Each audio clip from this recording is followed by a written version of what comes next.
नमस्कार बच्चों, अभी हमने क्लास 10th विषय हिंदी जो गद्य खंड का पहला चैप्टर नेताजी का चश्मा था, उसका पहला भाग हमने आपके सामने वर्णित किया, जिसको लिखा है स्वयं प्रकाश जी ने। आज हम दूसरा भाग नेताजी का चश्मा का दूसरा भाग आप सभी के सामने सुनाने जा रहे हैं, कहने जा रहे हैं। इस कथानक को आप सभी ध्यान से सुनिए।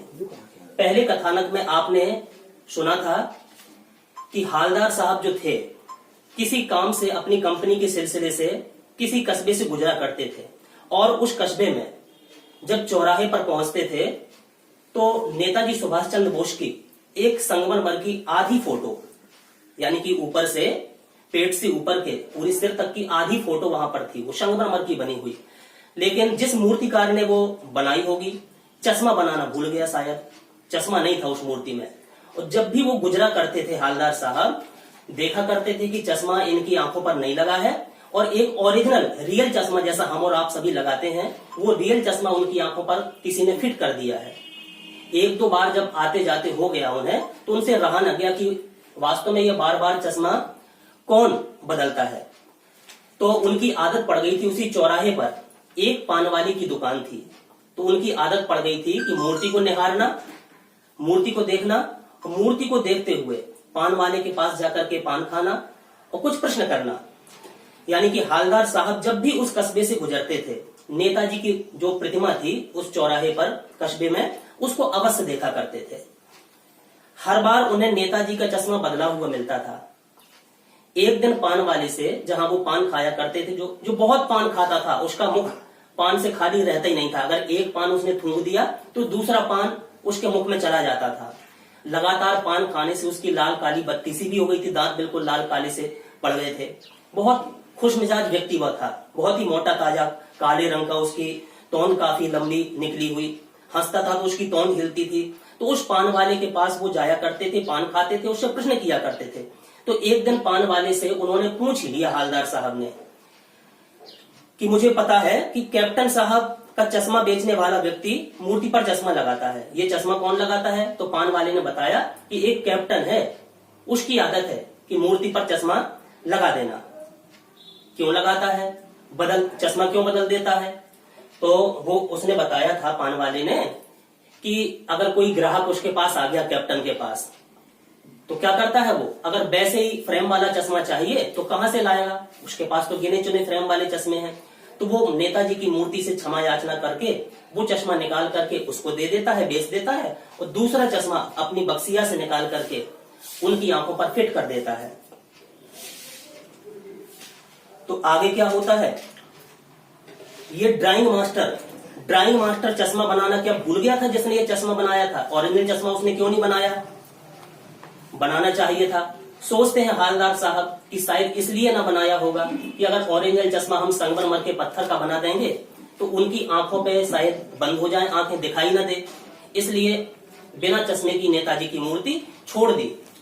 और शायद उस कैप्टन को जो ये चश्मा बदलता है, उसको नेताजी की मूर्ति बिना चश्मे की अच्छी नहीं लगती कि हमारे नेताजी सदैव चश्मा लगाते रहते थे, और अब बिना चश्मों की इनकी आंखों को हम नहीं देख सकते, इसलिए वो शायद देशभक्त है, कोई नाम कैप्टन है उसका। और कैप्टन जानते हैं कि फौज में रहते हैं, वर्दी, अच्छे शरीर वाला तंदुरुस्त व्यक्ति होता है, फौज में रहते हैं, वर्दी पहने रहते हैं, तो शायद ऐसा कोई व्यक्ति होगा। अब आगे कथानक आपका शुरू होता है। हालदार साहब को यह सब कुछ बड़ा विचित्र और कौतुक भरा लग रहा था कि ये पान वाला कैसा वर्णन कर रहा है उस कैप्टन के बारे में। इन्हीं ख्यालों में खोए पान के पैसे उन्होंने चुकाए और चश्मे वाले की देशभक्ति के समक्ष नतमस्तक होते हुए कि वास्तव में जो चश्मा लगाता है इनकी आंखों पर, उसकी देशभक्ति के सामने हम झुकते हैं। वास्तव में सच्चा देशभक्त है वो। और अपनी जीप पर बैठते थे और जिस काम के सिलसिले से कंपनी जाया करते थे वहां पर वो चलने लगे, और जहां से गए फिर रुके, पीछे मुड़े और पान वाले के पास फिर से जाकर के दोबारा जाकर के वो पूछने लगे, अच्छा एक बात बताइए पान वाले भाई, क्या कैप्टन चश्मे वाला नेताजी का साथी रहा है, या आजाद हिंद फौज का कोई भूतपूर्व सिपाही रहा है? इतना प्रेम नेताजी से उनको क्यों है जो चश्मा बदल दिया करते हैं? इतना प्रश्न कर ही पाए थे। अब जैसे कि हमने बताया कि उसकी पान खाने की बहुत आदत थी, पान वाली की, थोड़ी ही देर में वो पान वाला नया पान खा रहा था। बस पहला पान उसने थूका था, दूसरा पान लिए हुए था, बस खाने को तैयार था, दूसरा मुख में जाने ही वाला था पान। उतने ही में हवलदार साहब ने प्रश्न कर दिया। तो पान पकड़े हुए अपने हाथ को मुंह से 1.5 इंच दूर रख करके रोक करके हवलदार साहब को ध्यान से देखा कि भाई ये तो हवलदार साहब जाने कहां से कौन से व्यक्ति आ गए, लगातार सुभाष चंद्र बोस के बारे में और कैप्टन के बारे में प्रश्न ही पूछे चले जा रहे हैं।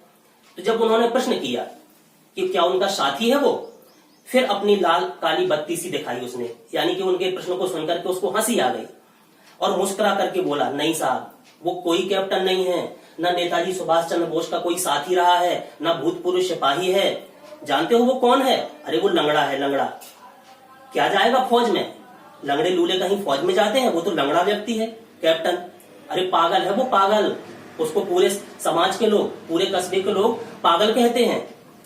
तुम्हें पता है कौन है? तुम्हें देखना है उसको? अरे देखो वो पीछे मुड़ करके वो आ रहा है, वो चला आ रहा है। आप उसी से बात कर लो, अब मुझसे ज्यादा प्रश्न न करो, उसी से जाकर के बात कर लो। और फोटो वोटो, आप बहुत उसके बारे में प्रश्न पूछ रहे हो, अगर उसकी फोटो वोटो कहीं छपवाना हो तो फोटो भी छपवा दो। तो हवलदार साहब को बड़ा बुरा लगा कि एक वो देशभक्त है, देशभक्ति का कार्य कर रहा है, नेताजी की मूर्ति पर चश्मा लगा रहा है और ये उसका उपहास मजाक कर रहा है। हवलदार साहब को पान वाले द्वारा एक देशभक्त का, वो सोच रहे हवलदार साहब कि कैप्टन कितना बड़ा देशभक्त है और ये पान वाला उसका उपहास मजाक कर रहा है। तो हवलदार साहब को पान वाले द्वारा एक देशभक्त का इस तरह मजाक उड़ाया जाना अच्छा नहीं लगा। उन्हें बिल्कुल अच्छा नहीं लगा। लेकिन जब उसने बताया कि वो आ रहा है आपका कैप्टन, उससे मिल लो, देखो उसकी तरफ, तो मुड़कर जब देखा कैप्टन की तरफ तो अवाक रह गए, यानी कि एक टक देखते हुए रह गए, कुछ मुख से शब्द ही नहीं निकले। जब उसके स्वरूप को देखा, बिल्कुल बेहद बूढ़ा सा व्यक्ति था, मरियल सा, बिल्कुल कमजोर दुबला पतला, लग रहा था कि अब मरने वाला है ये। लंगड़ा, पैर से लंगड़ा करके चल रहा था, लंगड़ा भी था, कमजोर था, बिल्कुल बूढ़ा था, मरियल सा था। और उसके सिर को हमने जब देखा तो सिर पर गांधी टोपी जिसको कहते हैं, जो पहले के नेता लोग लगाया करते थे, वो गांधी टोपी लगाए हुए है वो कैप्टन। और आंखों पर काला चश्मा लगाए हुए, यानी कि बुढ़ापा था, आंखें कमजोर थी, काला चश्मा उसकी आंखों पर लगा हुआ था। और अपने हाथ में वो क्या लिए था? हाथ में एक छोटी सी संदूकची लिए थे, यानी कि छोटी सी बक्सिया, लोहे की बनी हुई छोटी सी बकसिया लिए हुए।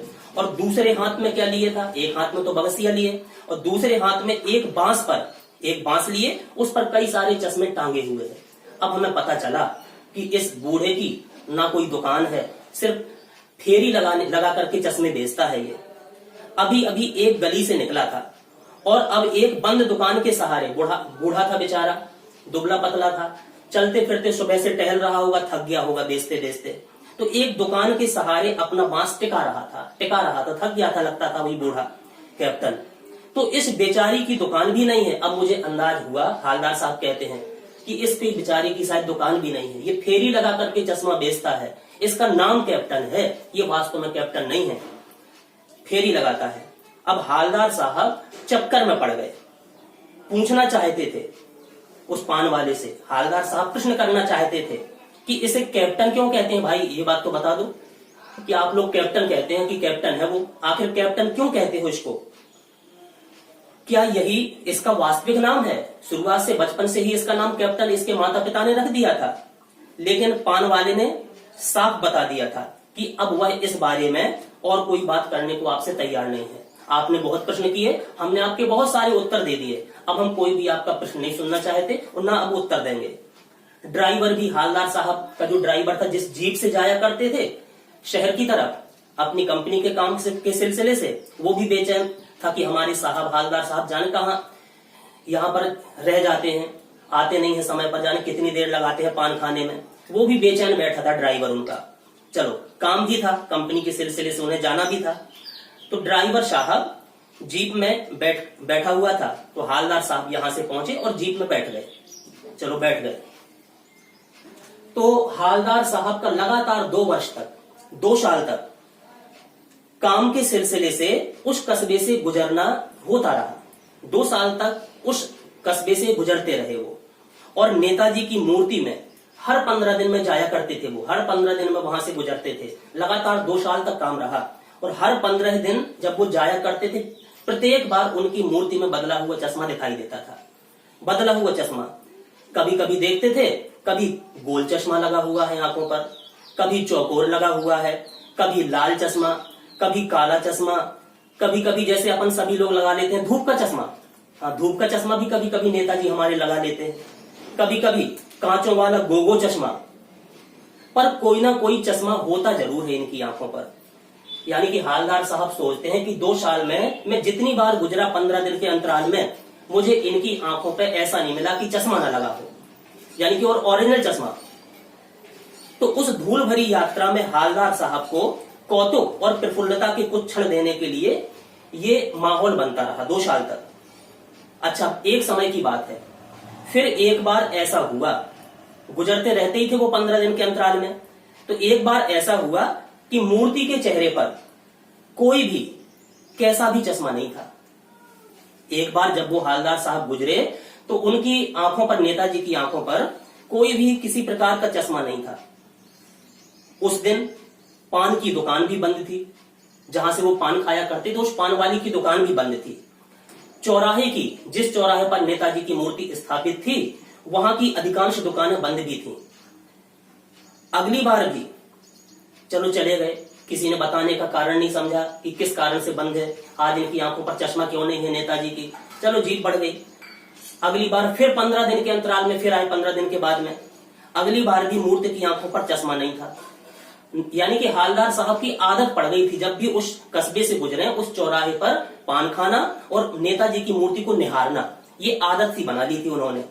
तो अगली बार फिर भी उनकी आंखों पर चश्मा नहीं दिखाई दिया। अब हालदार साहब ने अगली बार जब गए तो पान की दुकान खुली मिल गई। अब तो पान की दुकान पर गए, पान खाया, जैसे पान खाने की आदत थी, और धीरे से पान वाले से पूछा कि भाई एक बात और मुझे बता दो, आपसे एक बात मुझे पूछनी है। आज आपके नेताजी जो ये है ना चौराहे पर जिनकी मूर्ति लगी है, इनकी आंखों पर चश्मा नहीं है, आज क्यों नहीं है? मैं लगातार 2 साल से यहां से गुजर रहा हूं और हर बार इनकी आंखों में मुझे कोई ना कोई चश्मा मिला, लेकिन आज इनकी आंखों पर, नेताजी की आंखों पर चश्मा क्यों नहीं है? तो पान वाला उदास हो गया। पान वाला ये बात सुनकर के, ये प्रश्न सुनकर के उदास हो गया। उसने पीछे मुड़ करके, जैसे हमने बताया कि पान खाने की उसकी आदत थी, तो पीछे मुड़ करके पहले तो पान नीचे थूका उसने, क्योंकि पान भरा है तो बोले कैसे। सिर झुका करके अपनी धोती के सिरे से अपनी आंखों को पोंछता हुआ, उसकी आंखों में थोड़े से आंसू झलक आए और बोला, साहब जो कैप्टन इनकी आंखों में, नेताजी की आंखों में चश्मा लगाया करता था, वो मर गया। जब हालदार साहब ने ये बात सुनी कि वो देशभक्त नेताजी के प्रति जिसके मन में इतनी सम्मान की भावना थी कि उनकी मूर्ति को बिना चश्मे के उन्होंने कभी नहीं देखा, हमेशा उनकी आंखों पर कोई ना कोई चश्मा लगाया और वो खत्म हो गया, ऐसा सच्चा देशभक्त आज चला गया दुनिया से, तो वो और कुछ नहीं पूछ पाए। हालदार साहब कुछ पल चुपचाप खड़े रहे, बिल्कुल मौन साधे हुए खड़े रहे मूर्ति के पास में। फिर पान के पैसे, पान वाले के पान खाया था, पान के पैसे चुकाए और जीप में बैठ गए और रवाना हो गए, चले गए। जीप में बैठ करके रवाना हो गए। चली जा रही है जीप, काम के सिलसिले से आगे बढ़ती जा रही है। अब हालदार साहब उस जीप में बैठे हुए हैं, बार बार अपने मन में सोचते जा रहे हैं, क्या होगा, क्या होगा उस कौम का जो अपने देश की खातिर, जो अपनी देश की खातिर घर, गृहस्थी, जवानी, जिंदगी सब कुछ होम देने वालों पर, सब कुछ होम देने वालों पर भी हंसती है, सब कुछ होम देने वालों पर हंसती है। यानी कि सच्चे देशभक्तों का आज उपहास लोग करते हैं। कोई अच्छे कार्य करता है, कोई समाज के प्रति अच्छे कार्य करता है, कोई देशभक्ति के कार्यों को करता है, तो उसका लोग मजाक बना लेते हैं, ऐसे व्यक्तियों का हंसते हैं उन पर और अपने लिए बिकने के मौके ढूंढते हैं। दुखी हो गए ये सब बातें सोच करके हालदार साहब। चली गई उनकी जीप, आगे बढ़ गई। अब जैसा कि कंपनी के सिलसिले से उन्हें प्रत्येक पखवाड़े में जाना पड़ता था, एक पक्ष के बाद, यानी कि 15 दिन के बाद फिर उस कस्बे से गुजरे। वो तो उनका कार्य ही था गुजरना। जब गुजरे तो कस्बे में घूमने से पहले ही ख्याल आया, जहां से कस्बा आने वाला था, उनने मन में विचार किया, आज हम चौराहे पर अपनी नजर झुकाए रहेंगे, क्योंकि हमें लगातार 2 साल से नेताजी की आंखों पर चश्मा हमने फिर देखा और अब चश्मा लगाने वाला कोई नहीं बचा। इसलिए उस चौराहे पर हम नेताजी की मूर्ति को आज निहारेंगे नहीं, क्योंकि हमें भी अपने नेताजी की मूर्ति बिना चश्मे की अच्छी नहीं लगेगी। तो कस्बे में घूमने से पहले, घुसने से पहले ही उनको ख्याल आ गया। जहां से कस्बे में घुसे, प्रवेश किया, तो ख्याल आया कि कस्बे की हृदय स्थली में सुभाष की प्रतिमा अवश्य ही प्रतिष्ठापित होगी। लेकिन हम कस्बे से गुजरेंगे, चौराहे से गुजरेंगे, नेताजी की मूर्ति अपने स्थान पर स्थापित होगी, लेकिन आज उनकी आंखों पर चश्मा नहीं होगा, क्योंकि चश्मा लगाने वाला कैप्टन मर गया है। चश्मा लगाने वाला वो कैप्टन मर चुका है। लेकिन सुभाष की आंखों पर चश्मा नहीं होगा, क्योंकि मास्टर बनाना भूल गया, उसने ओरिजिनल चश्मा बनाया ही नहीं, और कैप्टन जो लगाया करता था वो मर गया। सोचा आज वहां हम बिल्कुल नहीं रुकेंगे, आज पान वाले के यहाँ पान भी नहीं खाएंगे, चौराहे पर नेताजी की मूर्ति की तरफ निहारेंगे भी नहीं, नहीं देखेंगे, पान भी नहीं खाएंगे, मूर्ति की तरफ नहीं देखेंगे, और सीधे बिल्कुल निकल जाएंगे। अपनी जीप वाले से कह देंगे, ड्राइवर से, कि सीधे चलो, आज बिल्कुल नहीं रुकना है। तो ड्राइवर से कह दिया, जहां से वो कस्बा आने वाला था, कस्बे की सीमा लगने वाली थी, अपने ड्राइवर से कह दिया कि ड्राइवर साहब आज रुकना नहीं है बिल्कुल, ना मुझे पान खाना है, ना मैं नेताजी की मूर्ति को निहारूंगा, क्योंकि उनकी आंखों पर चश्मा लगा हुआ मुझे नहीं मिलेगा। कह दिया, क्योंकि आज मुझे बहुत काम है कंपनी में, पान आगे कहीं किसी और दुकान पर खाएंगे, आज उस चौराहे पर, उस कस्बे की पान की दुकान पर पान को नहीं खाएंगे। ठीक है, ड्राइवर ने कह दिया ठीक है, जैसी आपकी आज्ञा। अब आगे जीप बढ़ी, जैसे ही कस्बे में आ गए और उस चौराहे पर गुजरे, तो हालदार साहब की तो आदत बन गई थी एक बार अपनी दृष्टि नेताजी की मूर्ति की तरफ करना, यानी कि नेताजी की मूर्ति को निहारना उनकी आदत सी पड़ गई थी, क्योंकि हर बार चश्मा बदला हुआ मिलता था। तो इस बार उन्होंने ड्राइवर को मना भी कर दिया था, लेकिन आदत से मजबूर हो चुके थे। जहां से चौराहे पर आई उनकी जीप चौराहे पर आती है, तो आते ही मूर्ति की तरफ उनकी तुरंत निगाह अपने आप उठ गई, तुरंत अपने आप मूर्ति की तरफ थोड़ी सी निगाह उनकी उठ गई। कुछ ऐसा देखा, आज उन्होंने मूर्ति में कुछ ऐसा परिवर्तन देखा कि चीख उठे। जीप में बैठे बैठे बड़ी जोर से वो चीखे। जीप स्पीड में थी, क्योंकि ड्राइवर को मना कर दिया था कि आज हमें रुकना नहीं है, सीधे आपको आगे चलना है, तो जीप स्पीड में थी। तो जहां से वो चीखे, तो ड्राइवर साहब ने जोर से गाड़ी का, जीप का ब्रेक लगा दिया। रास्ते चलते चलते लोग देखने लगे कि भाई इस जीप का इतनी जोर से ब्रेक क्यों इसने ड्राइवर ने लगाया, क्या बात हो गई। जीप रुकते ना रुकते, जीप तो ढंग से रुक नहीं पाई, धीरे धीरे रुक रही है जीप, लेकिन वो रुकने से पहले ही वो झालदार साहब जीप से कूद के बाहर उतर गए। जीप से वो कूद जाते हैं और तेज कदमों से मूर्ति की तरफ लग के, जहां उस चौराहे पर नेताजी की मूर्ति थी, उस मूर्ति की तरफ तुरंत दौड़ करके गए, कूद करके जीप से, और ठीक सामने जाकर के नेताजी की मूर्ति के ठीक सामने वो अटेंशन की पोजीशन में खड़े हो गए, यानी कि सावधान की मुद्रा में वो वहां पर खड़े हो गए। क्यों? आज क्या परिवर्तन देखा, मूर्ति की आंखों पर आज एक सरकंडे का बना हुआ चश्मा लगा हुआ था। जैसे कि छोटे छोटे बच्चे सला हुआ सरकंडे जो गांव में चलते हैं, उस सरकंडे का बना हुआ चश्मा आज नेताजी की आंख में फिट था, इसलिए वो उतर गए थे जीप से। जैसा बच्चे बनाया करते थे पहले, पुराने समय में छोटे छोटे बच्चे चश्मा बनाया करते थे सरकंडे का, तो वैसा चश्मा किसी बच्चे ने बनाया होगा और उनकी आंखों पर आज वो चश्मा फिट था। हालदार साहब ये देख करके, ये चित्र देख करके, ये दृश्य देख करके भावुक हो गए। इतनी सी बात पर उनकी आंखें भर आई, हालदार साहब की आंखें भर आई। तो आज ये आपका अभी पाठ होता है। अगर कोई आपसे इस पाठ के बारे में कुछ प्रश्न भी कर दे, पूछ दे, तो आप क्या उत्तर देंगे? जैसे कोई आपसे पूछ दे, आपने ये पाठ ध्यान से सुना कि सेनानी ना होते हुए भी चश्मे वाले को लोग कैप्टन क्यों कहते थे? सेनानी नहीं था कोई कैप्टन वो, फिर भी उसको कैप्टन के नाम से पुकारा जाता था, ऐसा क्यों? तो इसका उत्तर आप क्या दे सकते हो? क्योंकि सेनानी न होते हुए भी चश्मे वाले को लोग उसकी देशभक्ति के लिए, मेन है देशभक्ति पॉइंट, मेन पॉइंट, देशभक्ति के लिए और नेताजी सुभाष चंद्र बोस के प्रति विशेष सम्मान की भावना को देख करके लोग उसको कैप्टन के नाम से पुकारने लगे थे। ऐसा आप उत्तर दे सकते हो। अगर कोई आपसे पूछते, जो बोर्ड में अधिकांशतः पूछा जाता है, कई बार बोर्ड की परीक्षा में पूछा गया है हाई स्कूल में, कि पान वाले का एक रेखा चित्र प्रस्तुत कीजिए, पान वाले का एक रेखा चित्र पेश कीजिए, तो क्या बताओगे? यानी कि उसकी आकृति, उसकी वेशभूषा को आप दर्शा सकते हैं। यानी जो पान वाला व्यक्ति था, एक काला, बहुत ही मोटा, खुश मिजाज व्यक्ति था। जब वह हंसता था तो उसकी भारी भरकम जो पेट था, उसकी तौन बाहर निकली थी, उसके हंसने पर वो हिलने लगती थी। और बहुत अधिक पान खाया करता था। इसलिए अधिक पान खाने के कारण उसके दांत लाल और काले हो गए थे। वह बहुत मजाकिया था, किंतु भावुक प्रवृत्ति का था। तो ये आपने सुना, आपको समझ में आया होगा ये पाठ। बच्चों के प्रति भी देश प्रेम की भावना इस पाठ से झलकती है कि बड़े तो बड़े, यानी कि हमारे देश के छोटे छोटे बच्चे भी देश प्रेम की भावना से ओतप्रोत हैं। अगर देश प्रेम ना होता तो छोटे छोटे बच्चे भी सरकंडे का चश्मा लगा ना बना करके उनकी आंखों में फिट ना करके। तो हम सभी को देश के प्रति, अपने महापुरुषों के प्रति संवेदनशील होना चाहिए, अपने महापुरुषों को झुकना चाहिए और देश के प्रति सम्मान की भावना हम सभी के मस्तिष्क में विराजित रहनी चाहिए। आज पाठ को यहीं समाप्त करते हैं। आपको समझ में आया होगा, आशा है। धन्यवाद।